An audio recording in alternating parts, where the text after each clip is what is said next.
یعنی سیعلم الذین کہا گیا ہے، یعنی ان قریب ظالمین جائیں گے کہ انہیں کس جانب پلٹایا جائے گا، یعنی وہ اپنے ظلم کا مزہ چکھیں گے، اپنے ظلم کا مزہ چکھیں گے۔ آپ دیکھیں یہ دور ایسا ہے کہ بم مارے جا رہے ہیں، میزائلیں گرائی جا رہی ہیں، نہ جانے کتنے ظلم ڈھائے جا رہے ہیں، لیکن کوئی ڈرتا ہوا نظر نہیں آئے گا۔ آپ دیکھیں سید حسن نصر اللہ کو جب شہید کیا گیا تو اس دھماکے میں نہ جانے کتنے آپ کے چاہنے والے تھے کہ جو اس دھماکے میں گھائل ہو گئے۔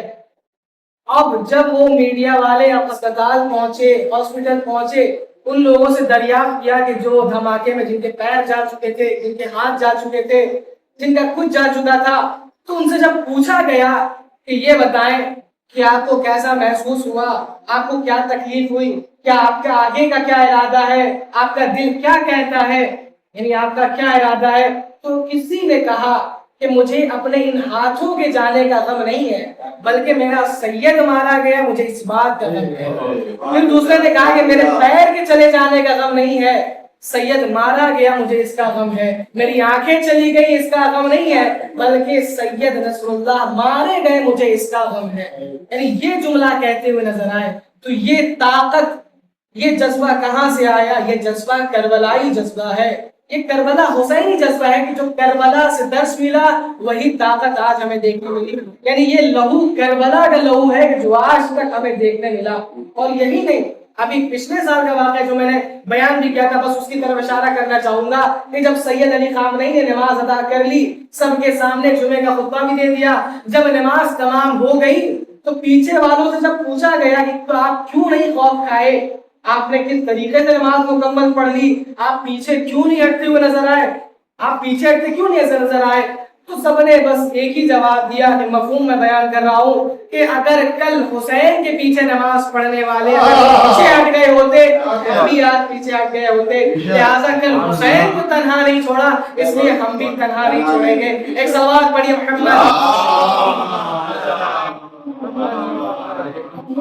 آج صدائیں آ رہی ہیں، انڈین میڈیا اور نہ جانے کیسے کیسے میڈیا یہ آواز بلند کر رہے ہیں کہ آج اتنے جتھے آ رہے ہیں، اتنی میزائلیں لا رہا ہے ٹرمپ، اور یہ کرنے والا ہے، ایسا دھماکہ کرنے والا ہے، اور اس کے مقابل میں ایران ایک صدا بلند کرتا ہے کہ ماں اہل کوفہ نیستیم علی تنہا بمانت، ہم کوفے والے نہیں ہیں کہ علی تنہا ہو جائے۔ ایک سوال پڑھی محمد۔ جب ان سے ماجرا پوچھا گیا، وجہ پوچھا گیا کہ آخر کیا وجہ ہے، ایسا کیا عمل آپ نے انجام دیا کہ لوگ شیعہ بنے، شیعت کی طرف مائل ہوئے، مسلمان نہیں بلکہ شیعہ بنے، کافر سے شیعہ بنے۔ جب پوچھا گیا کیا عمل انجام دیا آپ نے، ایسا کیا کارنامہ انجام دیا کہ لوگ شیعہ بنے، تو انہوں نے کہا کہ میں بس 10 دن کا جو عشرہ ہوتا ہے میں نے اسے صحیح کر دیا، اس کا نتیجہ یہ ہوا کہ لوگ شیعہ ہو گئے۔ کتنے طریقے انہوں نے اپنائے، میں بس ایک طریقے کو آپ کے سامنے پیش کروں گا کہ یہ 10 دن جتنے حسینی نوجوان اکٹھے ہو سکتے ہیں یہ اکٹھے کرتے ہیں، اور انہیں اکٹھا کرنے کے بعد ہر قبیلے میں ہر جگہ، ہر جتنی جگہ مناسب ہو سکتی ہے یہ ان جگہوں پر حسینی نوجوان کو بھیجتے ہیں تیار کرنے کے بعد، اور وہاں کے اسپتال میں بھیجتے ہیں اور کہتے ہیں کہ جسے خون کی ضرورت ہے تم انہیں خون عطیہ کرو، جسے خون کی ضرورت ہے تمہیں خون ڈونیٹ کرو، جتنا ہو سکے اپنے خون کو دوسروں تک پہنچاؤ۔ اب ایک جملہ میں کہنا چاہوں گا، جب غیروں کے رگوں میں حسینی کردار پیدا ہوا، اور جب حسینی کردار پیدا ہوا تو یہی حسینیت اسے شیعت کی طرف کھینچ کے لے کر آ گئی۔ ایک سلوات پڑھیے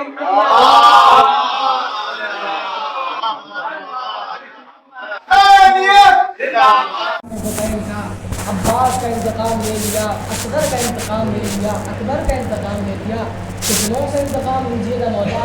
ایک شخص میرا مولا روتا ہوا ایک جملہ کہے گا، اے شخص میں سب سے انتقام لے لوں گا، حسین کی مظلومیت پر سارے انتقام لے لوں گا، اکبر کے چھٹے کلیجے کا بدلہ تو لے لوں گا، اصغر کے چھٹے گلے کا بدلہ تو لے لوں گا، سب سے انتقام لے لوں گا، لیکن تیرا مولا مظلوم و مجبور ہے، سب سے انتقام تو لے سکتا ہے مگر جدہ کی پسلیوں کا بدلہ نہیں لے سکتا، سکینہ کے تماچوں کا بدلہ نہیں لے سکتا، زینب کی بے ردائی کا بدلہ نہیں لے سکتا، تیرا امام مظلوم و مجبور ہے، سب سے انتقام لے سکتا ہے۔ عزیزوں، سب سے عظیم مصیبت اگر کربلا کے بعد دیکھنے ملی تو جناب زینب پر وہ مصیبتیں ڈھائی گئی۔ عزیزوں، زینب نائبۃ الحسین بن کر اٹھی ہے نا، شریکۃ الحسین بن کر اٹھی ہے نا، تو جیسی مظلومیت حسین پر ڈھائی گئی ویسی مظلومیت کربلا کے بعد زینب پر بھی ڈھائی گئی۔